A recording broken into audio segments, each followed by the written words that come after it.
Sometimes the most terrifying warning comes too late. This is the story of the night I heard the words that still haunt me. Don't let it in. But by then it was already inside. The rain was pounding hard against the windshield as Ryan Carter gripped the steering wheel, trying to see through the blur of water. The wipers moved back and forth in a frantic rhythm, but it barely helped. The Tulane road stretched endlessly into darkness, surrounded by towering trees that swayed under the storm's fury. Ryan glanced at the clock on the dashboard, 11:47 p.m. He was almost home. He hated driving this late, especially on nights like this. His cabin was deep in the woods, far away from the nearest town. Peaceful, yes, but right now it felt more like isolation. His phone buzzed on the seat next to him, making him jump. He quickly grabbed it with one hand and put it on speaker. "Hello," Ryan said, keeping his eyes on the road. At first, there was nothing but static. Then a voice broke through, shaky and low. "Ryan, listen to me. Don't let it in." Ryan frowned. "Daniel? Is that you? What are you talking about?" The voice came again, even weaker this time. "Please, promise me. Don't let it in. No matter what happens." Before Ryan could ask another question, the line went dead. Just static. Ryan stared at the phone for a second, confused and uneasy. Daniel was his oldest friend. They hadn't talked in weeks. Why would he call him out of nowhere, sounding terrified like that? The storm seemed louder now, almost angry. Ryan put the phone back down and gripped the wheel tighter. He told himself Daniel was probably drunk or playing a stupid joke. But deep down, a chill crawled up his spine. As he turned onto the narrow dirt road leading to his cabin, the trees closed in like black walls on both sides. His headlights cut through the darkness, but everything beyond that beam was pure black. He kept replaying Daniel's words in his mind. Don't let it in. Ryan didn't know it yet, but tonight, he wouldn't be alone. Ryan pulled into the gravel driveway. The sound of crunching stones almost lost beneath the pounding rain. His cabin stood in complete darkness, outlined faintly by the headlights. Usually, the warm glow of a porch light greeted him, but tonight nothing. "Great power's out," Ryan muttered under his breath. He grabbed his jacket, sprinted to the front door, and unlocked it as fast as he could. The moment he stepped inside, the storm's roar dulled, replaced by an unsettling silence. No hum of the refrigerator. No faint ticking of the wall clock. Just nothing. Ryan set his phone on the table and flicked the light switch. Nothing. He sighed and pulled out his emergency candle from the kitchen drawer. Soon, a small flame flickered to life, casting long, wavering shadows across the wooden walls. The cabin felt colder than usual, and the silence wasn't comforting. It pressed on his ears like a weight.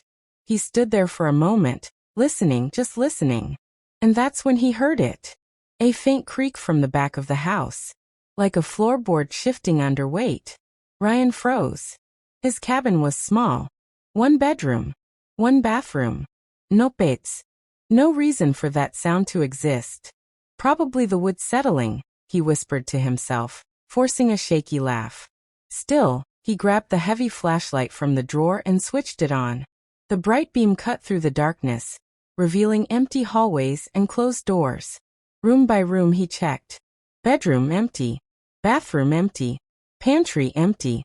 When he was done, Ryan returned to the living room, feeling stupid for being so jumpy.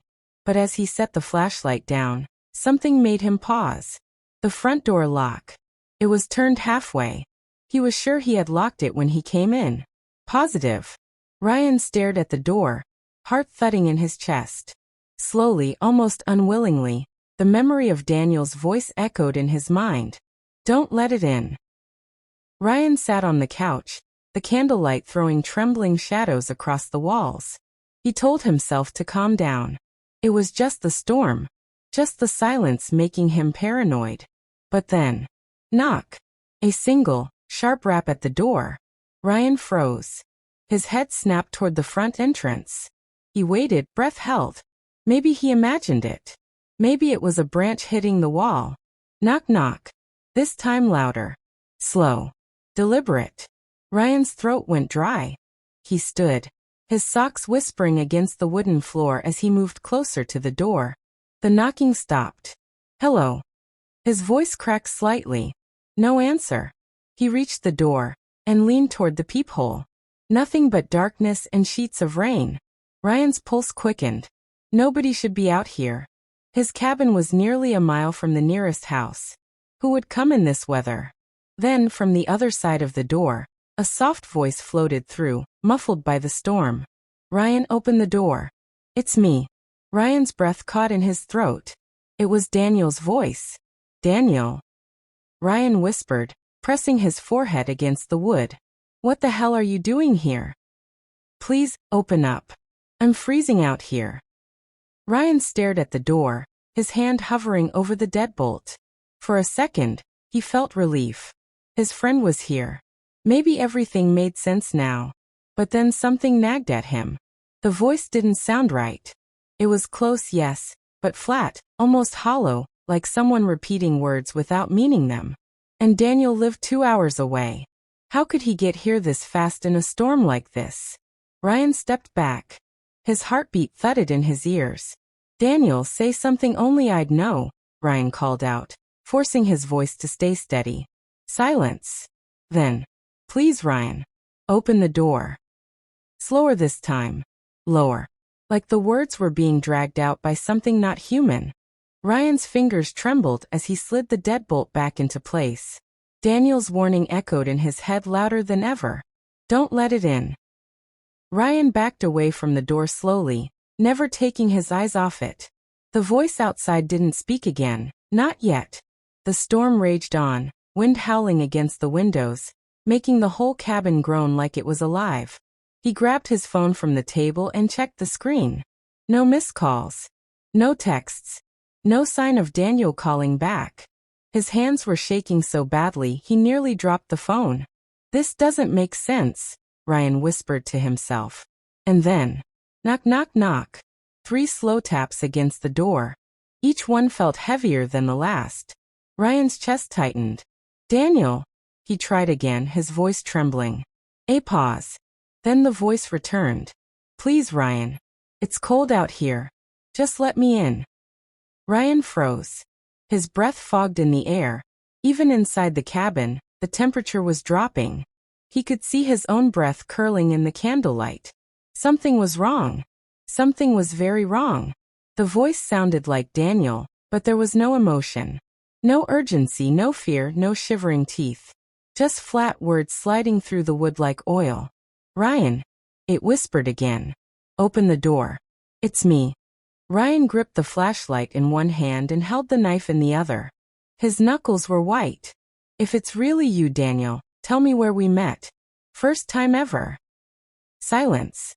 A long, heavy silence that stretched until Ryan's stomach turned. Then finally, the voice spoke again, soft, almost playful. "Just open the door, Ryan." Ryan's throat tightened. It didn't answer the question. It didn't even try. He stepped back another few feet, heart pounding like a drum in his chest. The candle flickered violently, then went out, plunging the cabin into darkness. Ryan's phone screen glowed faintly in his hand, and for a moment he felt relief, until he saw something that made his stomach drop. His phone lit up with an incoming call. From Daniel Brooks. The voice outside spoke again, now in a whisper that slid under the door like smoke. "Open the door, Ryan." Ryan's phone vibrated in his hand, the glowing screen casting pale light on his face. Daniel Brooks, the real Daniel, was calling. His heart hammered as he swiped to answer. "Daniel, where the hell are you?" Ryan whispered in a harsh, panicked voice. On the other end, Daniel sounded broken, his voice weak and trembling. "Ryan, listen, don't believe it. I'm not outside. If you open the door, you die." "What are you talking about? What the hell is happening?" Ryan's breath came fast, shallow. Static cracked through the line. Then a sound that froze Ryan's blood. Daniel screaming. The kind of scream that ripped out of a soul in pure terror. The line went dead. Ryan stared at the dark screen, heart pounding against his ribs like it wanted out. Then a soft thud. Ryan's head jerked toward the living room window. The flashlight beam cut through the dark and landed on the glass. A face. For a split second, Ryan saw Daniel, or something wearing Daniel's face, pressed against the glass. Its skin looked stretched too tight. Its mouth curled into a grin far too wide, splitting almost to its ears. Its eyes were pure black voids, swallowing the light whole. "Open the door, Ryan." The voice wasn't muffled anymore. It was clear, sharp, and wrong, like two voices speaking in perfect unison. Ryan stumbled back, tripping over the rug. The thing outside didn't blink, didn't move, just smiled.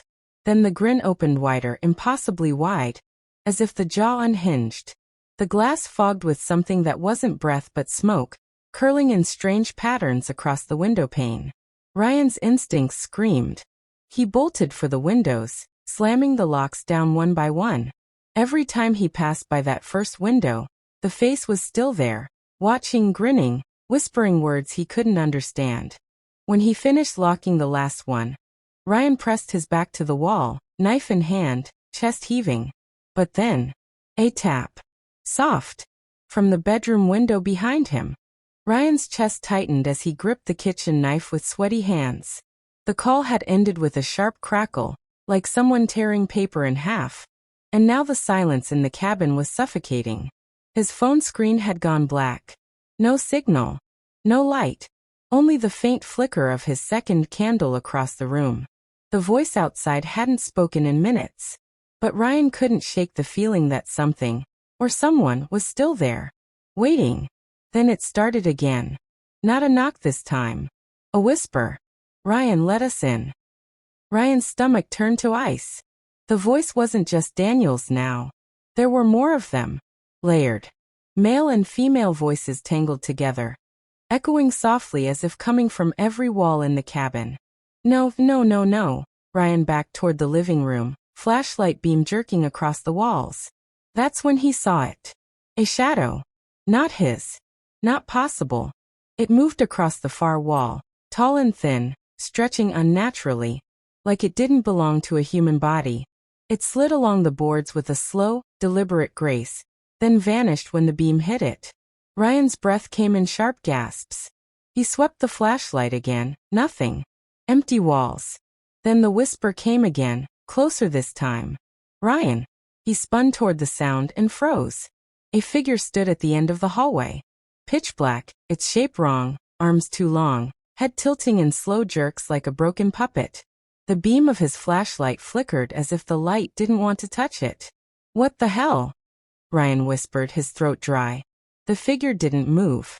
It just tilted its head farther, a snap like bones bending the wrong way. And then as Ryan blinked, it was gone. The whispers rose to a chorus now.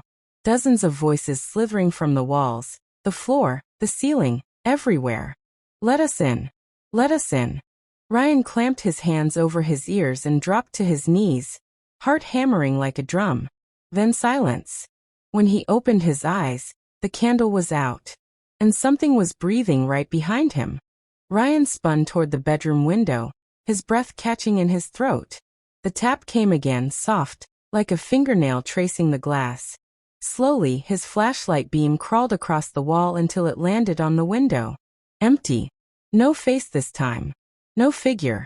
Just rain streaking down the glass in crooked lines. Ryan exhaled shakily, lowering the beam. Then his phone rang. The shrill tone pierced the silence, making him nearly drop the flashlight. He snatched up the phone, glancing at the screen. Daniel Brooks, incoming call. His heart raced as he answered. "Daniel. Where the hell are you?" The voice that came through was ragged, broken. "Ryan, listen, don't believe anything you see. That's not me outside. Don't let it in. Promise me." Ryan clutched the phone tighter. "I know it's not you. I saw it at the window. What is it, Daniel? What's happening?" For a moment, all he heard was Daniel's harsh breathing. Then, faintly in the background, another voice slid through the speaker. "Ryan. Ryan, open the door." Ryan's stomach turned to ice. It was the same voice, the voice from outside. "Daniel." Ryan shouted, panic lacing his words. "It's with you. Where are you?" Daniel's voice cracked. It doesn't matter where I am, you have to. A high-pitched screech cut through the call, like metal tearing. Ryan ripped the phone away from his ear as the sound stabbed through the speaker.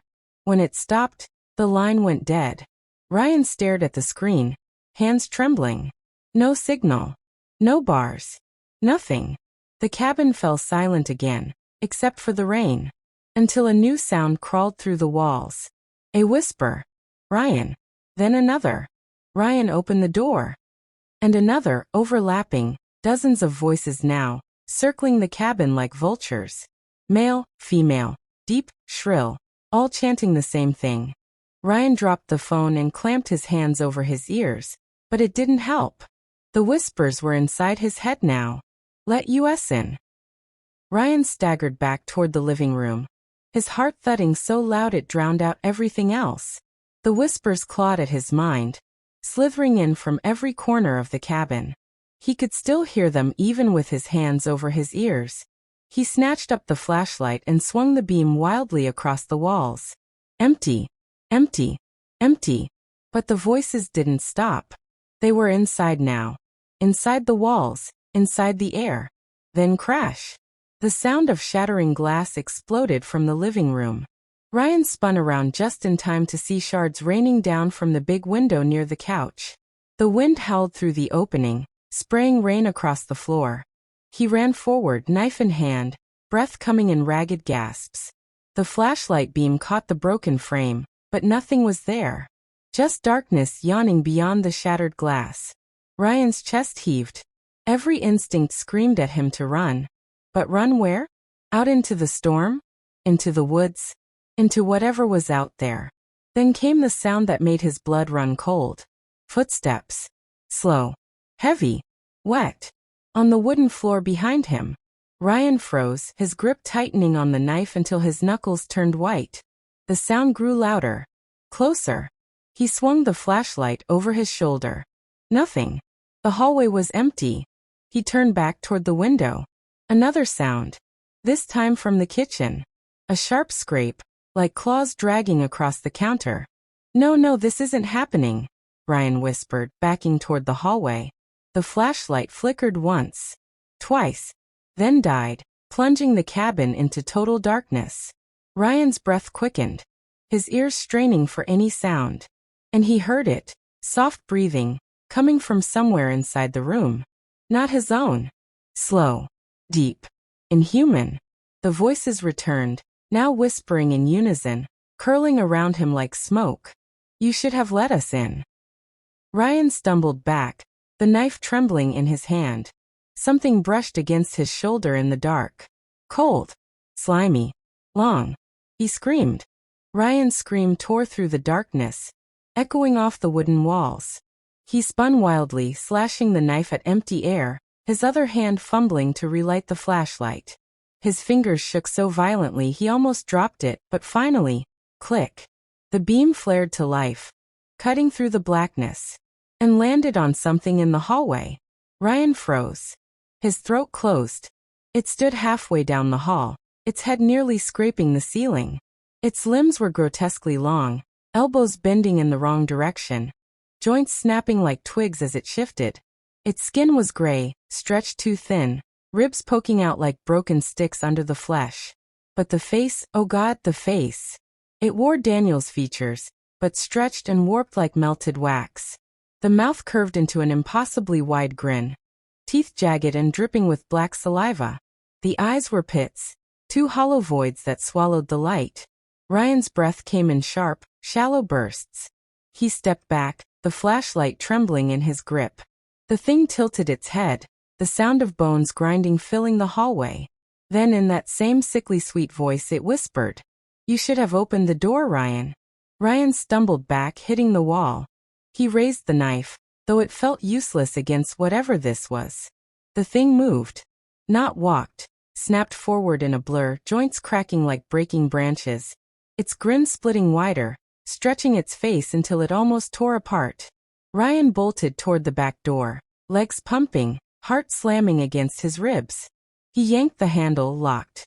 He fumbled, hands slick with sweat, trying to twist the deadbolt as the whispers swelled into a deafening chorus. Let us in. Let us in. He could hear it behind him now, crawling, its limbs slapping the floor, closing in fast. Finally, the lock gave way. Ryan flung the door open, rain blasting him in the face. He stumbled out into the storm, only to see them. Shapes. Dozens of them. Standing in the tree line. Silent. Watching. And all of them wearing Daniel's smile. Rain hammered Ryan's face as he stumbled backward off the porch, his shoes sinking into the mud. The storm howled, lightning splitting the sky for a fraction of a second. And that flash revealed everything. They were everywhere. Dozens of them, standing between the trees like broken mannequins. Each one tall and twisted, with limbs bent the wrong way. Each one wearing Daniel's stretched, grinning face. Hollow black eyes stared back at him, glowing faintly in the storm's darkness. Ryan's breath caught in his throat. His body screamed at him to run, but where? The woods were full of them. The cabin was behind him. There was no way out. The back door slammed shut with a bang so loud it cut through the storm. Ryan spun around just as the first figure stepped onto the porch. Its grin widened, teeth glinting in the lightning flash. You let us in, Ryan. The voice wasn't just one voice anymore. It was hundreds, layered together, vibrating in his bones. Ryan raised the knife, his hand trembling so hard the blade shook. Stay back, he shouted, though his voice cracked like dry wood. The figure tilted its head, then lunged forward. Faster than anything human should move. Ryan swung the knife wildly, felt it sink into something, but the thing didn't stop. Its long fingers clamped around his wrist, bending it until the blade clattered to the mud. Now you're ours. The others began to move. Slowly at first, then faster, closing in like a tide of shadows. Dozens of grinning faces, black eyes burning like holes in the night. Ryan tried to scream, but a clawed hand clamped over his mouth. Cold fingers dug into his cheeks, stretching his jaw painfully wide. His flashlight hit the ground, the beam rolling across the mud, catching one last glimpse of Ryan's eyes, wide with terror, before the darkness swallowed everything. The screen fades to black. And then, in a voice dripping with static and malice, we hear the final words. Don't let it in too late.